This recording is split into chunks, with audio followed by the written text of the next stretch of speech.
안녕하세요. 예수님의 이름으로 인사드립니다. 오늘도 주일 예배 하나님께 나아가서 우리 모두 은혜 받기를 축원합니다. 아직 모든 분들을 영상 신방을 하지 못했지만 영상 신방을 하는 가운데 저는 많은 즐거움과 감사함을 느꼈습니다. 모든 자매님들은 자연 미인이 되셨고 또 모든 남자분들, 형제분들은 또 자연 미남이 돼 있었습니다. 모두 식구가 아프지 않은 것에 대해서 감사했고요. 또 아이들과 같이 보내는 시간이 쉽지는 않지만 그 가운데 많은 은혜가 있다는 것을 나누었습니다. 그리고 요즘같이 말씀이 들리는 그런 시간이 없었다고 말씀하시는 분도 있고 또 소셜 디스턴스나 또 갈 곳이 없기 때문에 주일 예배를 빠지지 않고 신령과 진정으로 드려서 감사하다고 그렇게 하시는 분도 있었습니다. 이 모든 고백을 들으면서 참 하나님 앞에서 감사하다는 그런 고백을 드립니다. 그리고 여러분께서 보내주신 지난주에 선교 헌금 이번 주에 벌써 보내드렸습니다. 다시 한번 여러분의 헌신에 또 사랑에 감사드리고요. 저희가 드린 그 물질을 통해서 문영혼이 구원받고 하나님의 사랑을 전하기를 예수님의 이름으로 축원합니다. 자, 우리 이 시간 우리의 믿음, 소망을 담아서 귀한 물질 하나님께 올려드리기 원합니다.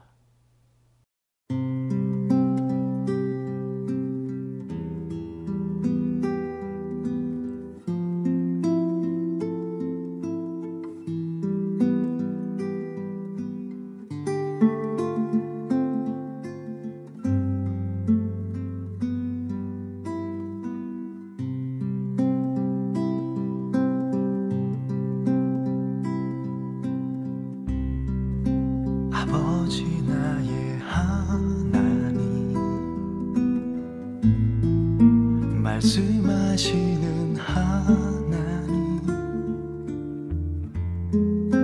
나의 길 기도하오니 나에게 말씀하소서.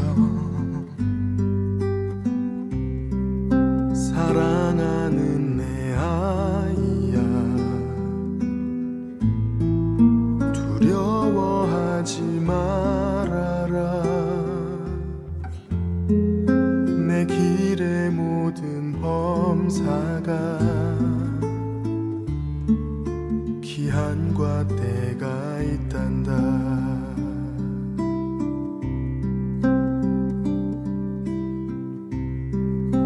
아버지 나의 하나님, 말씀하시는 하나님, 나 주님 의지하오나 이 길이 힘이 듭니다. 사랑하는 내 아이야, 두려워하지 말아라. 내가 어디로 가든지 나 너와 함께하리라.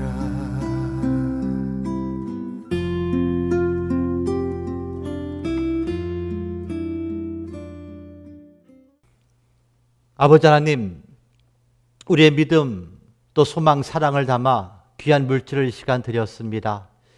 물질이 쓰이는 곳에 주님 능력 더하시고 하나님의 사랑과 예수님의 은혜가 선포되며 문 영혼이 구원받게 하시고 우리 OFC 지체들이 더욱더 하나님을 사랑하고 믿음에 성장하여 귀한 하나님의 종으로 쓰임받는 데 부족함이 없도록 역사하여 주시옵소서. 감사드리며 예수 그리스도의 이름으로 기도합니다. 아멘.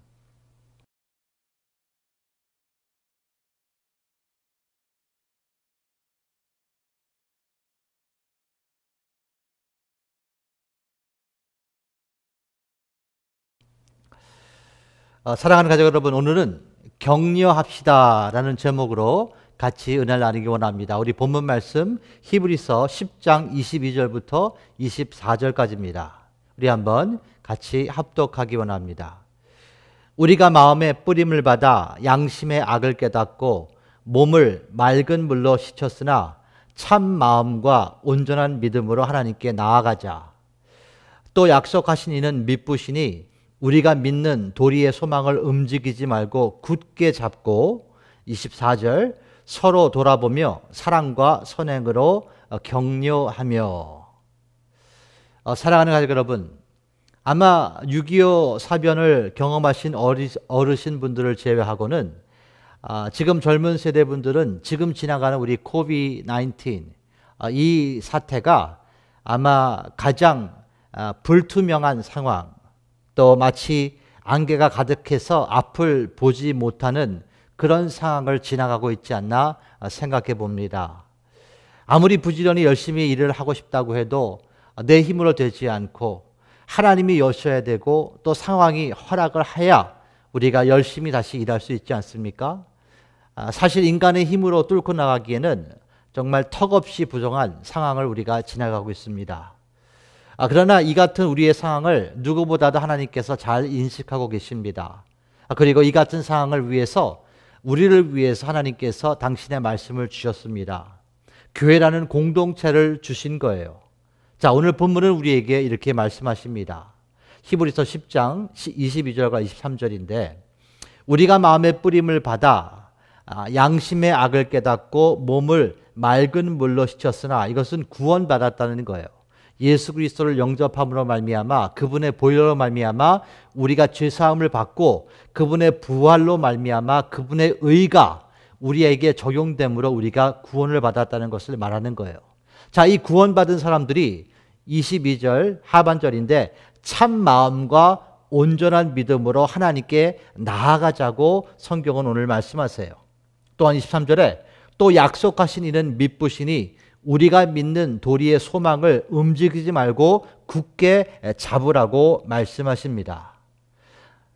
이것은 무슨 의미냐? 예수님을 구원주로 영접한 기독교인인데도 우리가 하나님이 주시는 그 믿음과 소망을 잡고 하나님께 나가지 못할 수가 있다는 것을 지금 성경은 말씀하는 거예요.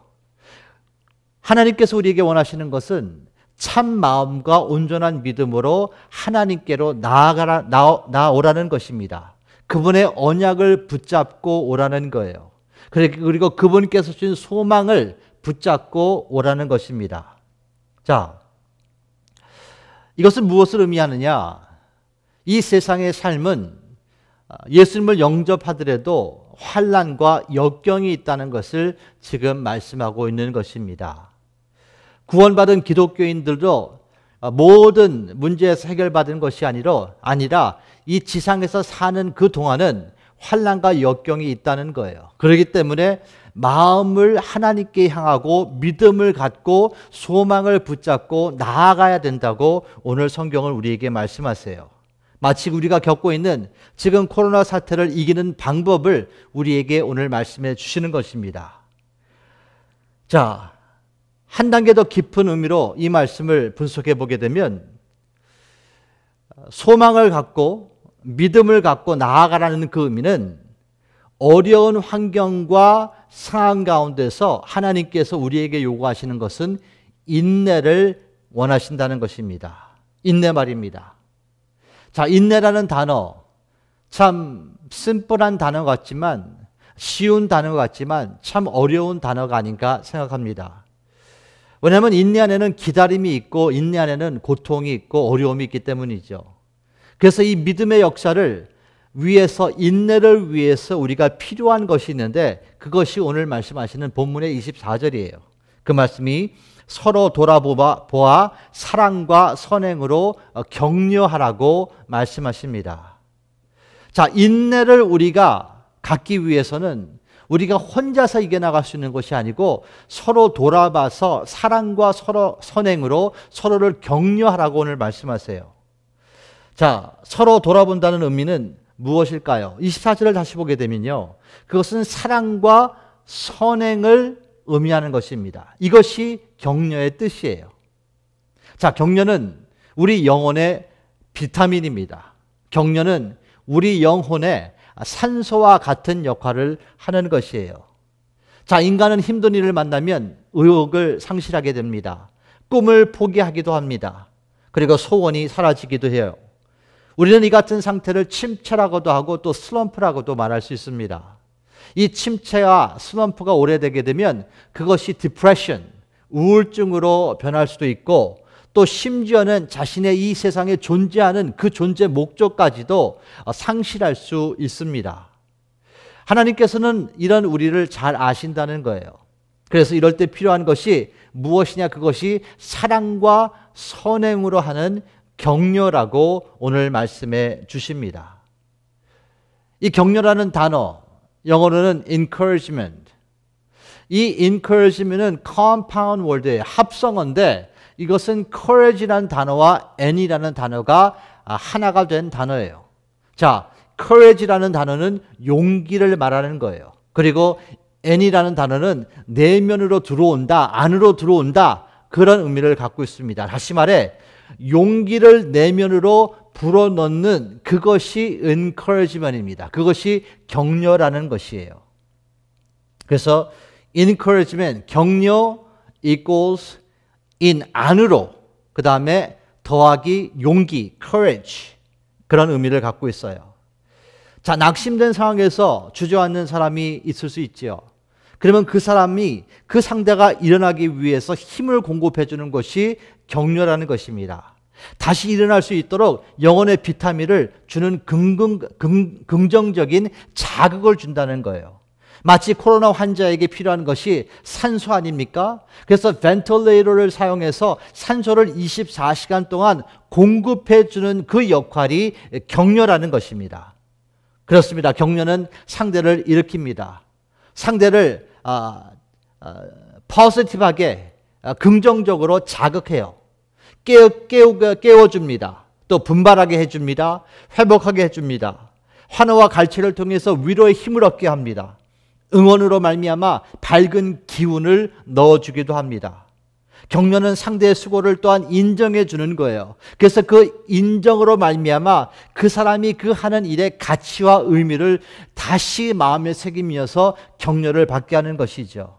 자, 오늘 하나님께서는 그래서 이렇게 말씀하세요. 우리 모두에게 이렇게 말씀하시는 거예요. 서로 돌아보고 사랑과 선행을 격려하라고 말씀하십니다. 또 데살로니가 전서 5장 11절도 이렇게 말씀하세요. 그러므로 피차 권면하고 피차 덕을 세우기를 너희가 하는 것 같이 하라고 말씀하십니다. 서로 권면하라는 거예요. 서로 잘한 것을 얘기해주고 서로 필요한 것을 얘기해주고 그래서 덕을 세우라고 말씀해 주십니다. 자, 성경에 명시되어 있는 격려의 달인 중에 하나가 바나바라는 사람이 있었습니다. 바울은 기독교인을 핍박하던 사람이었는데 다메섹 도상에 가는 중에 예수님을 만나서 회심함으로 말미암아 기독교인이 되죠. 그러나 바울의 회심과 변화를 믿는 사람들은 많지 않았습니다. 그가 비록 사도, 복음을 전하는 그 전파자가 되었지만 많은 기독교인들을 그를 두려워했습니다. 심지어 그래서 예수님의 제자들도 바울을 만나주지 않았습니다. 왜냐하면 그가 회심한 것을 믿지 않았기 때문이죠. 그러나 바울은 주 안에서 새로운 피조물이 되었습니다. 그가 기독교인들을 핍박하기 위해서 다메섹으로 가던 그 중에 예수님께서 찾아오셔서 예수님을 만나서 그분을 영접하고 새 피조물이 된 것이지요. 그런데 자신을 왕따시키는 제자들, 또 기독교인들은 그들을 바울은 매우 섭섭하게 생각했을 거예요. 낙심되기도 하고 또 은근히 자기도 기독교인인데 만나주지 않고 왕따시키는 자기에게 그렇게 하는 것을 보게 되면 은근히 화도 났을 수 있습니다. 정말 자신은 진심으로 복음을 전파하기 원했고 교회 공동체 한 지체로 말미암아 교제하고 싶었고 서로 합력해서 선을 이루고 싶었는데 그는 가는 곳마다 따돌림을 당했다는 거예요. 이때 바울에게 격려를 해준 사람이 바나바입니다. 사도행전 9장 26절과 27절인데 사울이 예루살렘에 가서 제자들을 사귀고자 하나 다 두려워하여 그의 제자됨을 믿지 아니하니 그때 27절에 바나바가 데리고 사도들에게 가서 그가 길에서 어떻게 주를 본 것과 주께서 그에게 말씀하신 일과 다메섹에서 그가 어떻게 예수의 이름으로 담대히 말하던 것을 말하니라. 자, 이런 것이죠. 바나바가 바울 선생을 찾아간 거예요. 그래서 이렇게 얘기합니다. 바울 선생, 섭섭하지요? 좀 낙심되지요? 나는 그러나 당신이 예수님을 믿은 것을 압니다. 제가 다리를 놓아줄 테니까 우리 예수 그리스도의 제자들을 만나러 갑시다. 같이 가시죠. 그리고 당신이 만났던 그 예수님을 우리 앞에서 간증해 주세요. 그러고선 바나바가 바울을 사도들에게 데리고 갑니다. 그래서 바울은 다메섹 도상에서 만났던 예수님을 이야기합니다. 그리고 그 만난 후에 자기가 눈이 멀었었고 그 후에 하나님께서 자신에게 계시를 준 것까지도 말을 하는 거예요. 그리고 자기가 예수님을 복음을 전파하면서 하나님이 하신 역사들을 그와 나누었습니다. 자, 이것이 무엇이냐? 바나바는 사랑과 선행으로 바울을 격려한 것입니다. 또한 우리가 마음에 새겨야 될 것이 있어요. 격려 안에는요, 사랑이 있어야 하고 그 다음에 선행이 있어야 그것이 격려가 된다는 것입니다. 말로만 하는 것도 물론 격려가 될 수 있지만 하나님이 오늘 말씀하시는 이 격려의 의미는 사랑과 선행이 동반돼서 상대에게 전해지는 것이 격려라고 말씀하시는 거예요. 즉 사랑 플러스 선행이 격려가 되는 것이죠. 또한 바나바는 바울의 고향인 다소까지 찾아가서 그를 만납니다. 터키 선교팀들 기억하십니까? 우리가 바울의 고향이었던 다소에 가서 그 바울교회라는 곳에서 현지인들을 축복하면서 찬양한 것이 기억나십니까? 정말 평생 잊지 못할 귀한 기억이 아닌가 생각합니다. 자, 바나바는 그곳에 사울을 찾으러 가요. 사도행전 11장 25절인데 바나바가 사울을 찾으러 다소에 가서 26절 만남에 안디옥에 데리고 와서 둘이 교회에 1년간 모여 있어 큰 무리를 가르쳤고 제자들이 안디옥에서 비로소 그리스도인이라 일컬음을 받게 되었더라. 바나바는 다소에 있는 바울을 모시고 찾아가서 데리고 그 다음에 안디옥에 가서 같이 교회를 섬기는 그 장을 열어주고 같이 사역을 합니다. 그리고 그 결과 바울의 가르침과 바나바의 가르침을 통해서 안디옥에 있는 성도들이 비로소 처음 그들이 그리스도인이라는 그런 부름을 받게 된 것입니다. 성경에 그리스도인이라고 선포하는 그 단어가 이 사도행전 11장 26절에 처음 기록되는 순간이죠. 사랑하는 가족 여러분, 격려의 최고봉은 누구신가요? 격려의 최고봉 중에 최고봉, 격려의 모든 달인 중에 단일이신 분이 하나님이세요. 그분이 예수님이십니다. 그분은 탄식과 절망의 지배를 받고 있는 당신의 백성들에게 이렇게 격려해 주십니다. 하나님께서는 코로나 사태를 지나가는 우리들에게 이렇게 말씀해 주십니다. 이사야서 35장 3절부터입니다. 너희는 약한 손을 강하게 하여 주며 떨리는 무릎을 굳게 하여 주며 겁내는 자에게 이르기를 너는 굳세게 하라. 두려워 말라. 보라, 너희 하나님이 오사 보수하시며 보복하여 주실 것이라. 그가 오사 너희를 구하시리라 하라.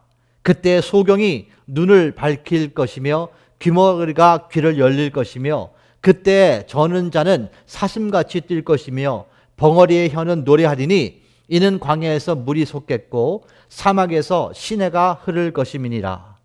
뜨거운 사막이 변하여 못이 될 것이며 메마른 땅이 변하여 원천이 될 것이며 사랑에 눕던 곳에 시랑이 눕던 곳에 풀과 갈대와 부들이 날 것이며 하나님께서는 당신의 백성들을 찾아오셔서 이렇게 격려해 주십니다. 회복된다는 거예요. 어려움을 이 말씀을 붙잡고 소망을 갖고 믿음으로 나아갈 때 모든 것이 회복된다는 것을 약속해 주시는 거예요. 자, 영국의 수장인 보리스 존슨이라는 분이 코로나 바이러스에 감염이 돼서 직분을 내려놓고 생존을 위해서 병원에 입원했죠. 감사하게도 그는 회복돼서 퇴원한 후에 그는 자신의 생명을 구해준 모든 의료진에게 감사의 표현을 하면서 그들을 격려합니다. 특별히 생사의 갈림길에 있었을 때 자기 병상 옆에서 24시간 지켜준 간호사분들을 특별히 감사 표현하면서 그들을 격려해 줬어요. 그들의 용기를 부어주었고 그들의 일의 중요성을 부각시켜 주므로 그 가치와 의미를 부여시켜 주었습니다. 그들을 응원했고 그들에게 밝은 기운과 힘을 부어 주었다는 것입니다. 사랑하는 가족 여러분, 우리 가정에서 서로를 사랑과 선행으로 격려했으면 합니다. 남편은 아내에게 또 아내는 남편에게 격려를 해 주십시오. 부모는 자녀에게 격려를 해 주십시오. 직장 동료나 사업을 운영할 때 서로를 격려해 주십시오. 자택근무를 하는 배우자에게 칭찬과 감사로 격려해 주십시오. 아이들을 섬기는 부모님들께 그 중요성을 부각시켜 주심으로 격려해 주십시오. 어린아이들을 양육하시는 부모님들, 아마 일생에 이렇게 가까이 오랜 시간 동안 자녀를 같이 섬길 수 있는 시간은 정말 돌아오지 않을 수 있습니다. 정말 어린 자녀들에게 진정한 부모의 사랑이 무엇인지 이 어려운 상황을 통해서 자녀들에게 그 사랑을 입력시키는 그런 은혜가 있기를 예수님의 이름으로 축원합니다. 그렇게만 할 수 있다 그러면 정말 이같이 귀한 시간이 어디 있고 이같이 가치 있는 일이 어디 있겠습니까? 음식을 준비하는 손길을 우리는 서로 격려해 줬으면 좋겠습니다. 집을 청소하는 손길, 빨래를 하는 손길, 설거지를 하는 손길, 쓰레기를 버리는 손길을 우리는 격려해 주어야 합니다. 그리고 온 가족이 같이 할 수 있는 것을 정해서 서로 격려하면서 그 일을 같이 하는 것도 좋을 것 같습니다. 서로 칭찬해주고 서로 응원해주고 서로에게 감사하고 서로를 성원해주고 환성해주고 서로를 일으키는 우리 모두가 되시기를 예수님의 이름으로 축원합니다. 우리 모두는 이 시간 격려가 필요하다는 거예요. 사랑하는 가족 여러분, 격려는 영혼의 산소와 같습니다. 격려는 영혼의 비타민과 같습니다. 격려는 어려운 상황을 이겨낼 수 있는 힘이라고 성경은 우리에게 말씀해 주시는 거예요. 사랑하는 가족 여러분, 인생의 모든 상황은 성장의 기회라는 것을 기억했으면 좋겠습니다. 특별히 어려운 상황은 더욱 큰 배움의 장이 될 수 있다는 것입니다. 이것이 하나님의 원리지요. 그리고 격려의 힘을 통해 미래를 준비했으면 좋겠습니다. 가정에서 서로 격려함으로 말미암아 여러분의 가정이 앞으로 정말 밝은 미래를 준비했으면 좋겠어요. 여러분의 배우자를 격려해 주십시오. 자녀들을 격려해 주십시오. 격려를 통해 긍정적인 에너지를 받게 하면 하나님의 말씀과 접촉이 되거든요. 그리고 하나님의 말씀과 만나게 되고 하나님의 말씀과 연합되게 되면 기적을 체험할 수 있는 거예요. 그리고 그 기적은 가정에서, 직장에서, 사업체에서, 교회에서 일어나게 될 것으로 믿습니다. 새로운 시각이 열릴 것입니다. 새로운 청각이 열릴 것이에요. 생각과 믿음을 통해 반석에서 물이 솟아날 것입니다. 사막에 길과 강이 생길 것으로 믿습니다. 이것이 하나님의 말씀의 능력이요, 이것이 성령의 능력이라고 성경은 말씀하고 계십니다. 사랑하는 가족 여러분, 한 주 동안 서로를 격려하심으로 하나님의 아가페 사랑과 예수 그리스도의 카리스 은혜와 성령의 교통하심, 그 성령의 전능하심이 우리 모두에게 임하기를 예수님의 이름으로 축원합니다. 아버지 하나님, 한 주간 살면서 서로를 사랑으로 또 선행으로 격려하기를 소원합니다. 작은 손길 위에도 감사와 응원과 또 용기를 불어넣어 모든 가족이 서로에게 격려하게 역사하시고 감사가 넘치는 한 주가 될 수 있도록 축복하여 주시옵소서. 이제는 우리를 위해서 십자가에서 죽으시고 부활하신 예수 그리스도의 은혜와 그 은혜이신 예수님을 보내신 하나님의 놀랍고 크신 아가페 사랑과 은혜 안에 오늘도 우리 모두에게 말씀으로 다가오신 성령님의 교통하심과 역사하심이 이 자리에 있는 아버지의 모든 자녀들 위해, 그들의 가정, 직장, 사업체 위에 이 시간부터 영원토록 함께 하실지어다. 아멘.